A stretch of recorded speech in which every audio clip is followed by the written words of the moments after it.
Marty and I were friends in 8th grade, back just before high school. He was a clown in search of a stage, and I the strict servant of rules. His daddy worked for the road crew of town, and mine for the utilities. They lived in a shack by the flat river ground. We lived on a hill with a breeze, but somehow we stuck to each other like glue.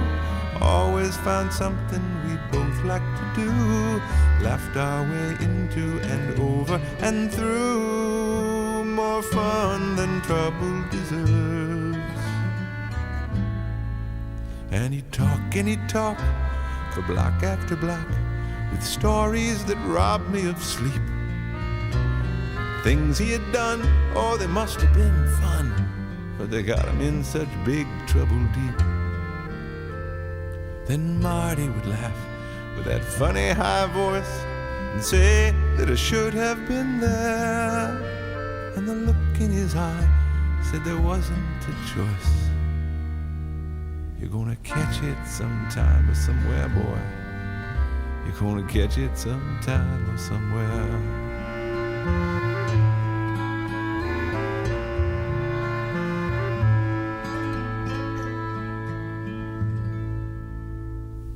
Most every day he'd hitchhike to school, look for me down by the steps, sit there so laid back, relaxed and cool, like some bookie just waiting for bets. With the first bell we'd run to homeroom and listen for the office PA, as Mr. McFarlane's cold voice of doom would name all the criminals that day. McFarlane did not like Marty at all, singled him out as he'd walk down the hall. He wanted to break him, make him just crawl, but you can't break a heart that's been broke. So we'd laugh and we'd laugh as we'd walk between class, though we never could get free of the jokes.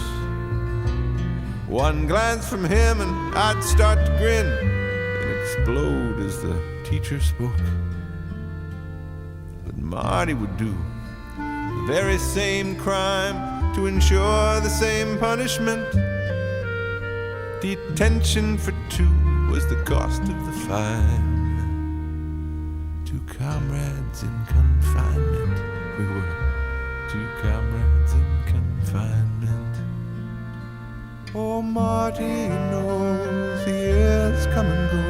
There's an ache that just grows with your name, for those dropped from the list, whose beauty was missed, but whose heart sang in spite of the pain.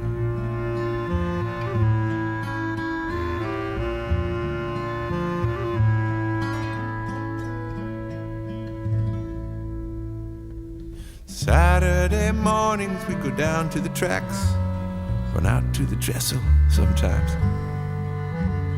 lower ourselves between the cracks, tightrope the cross beams half blind.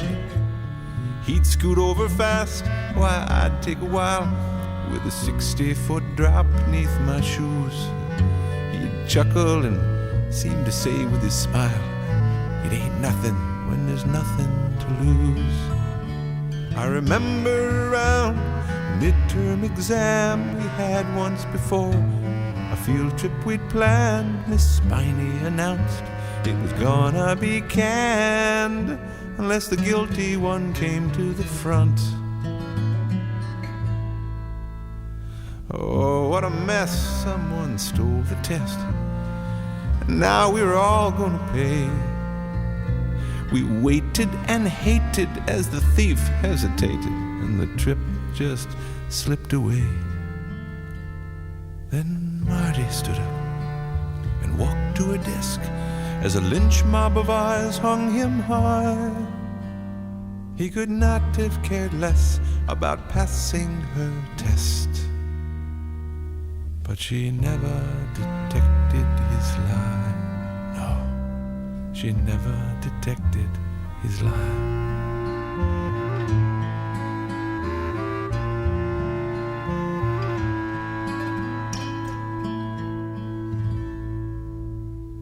Near the end of the year, the word got out that Marty was likely to fail.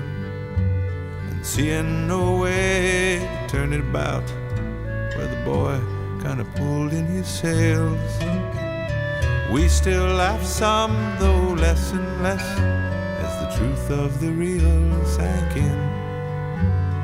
He would return, and I would progress, and it would not be as it had been. Well, I wanted to tell him it wasn't the end. I wanted to tell him we still could be friends. I wanted to tell him we'd laugh again. But you know, wanting don't get nothing done.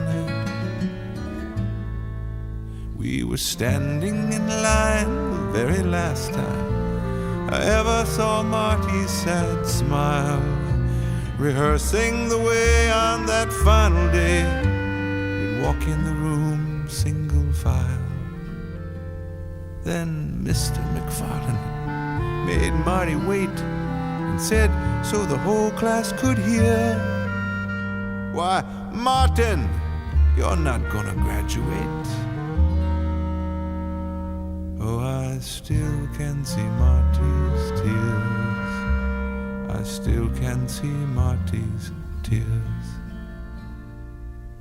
Oh, Marty, you know, as the years come and go, there's an ache that just grows with your name.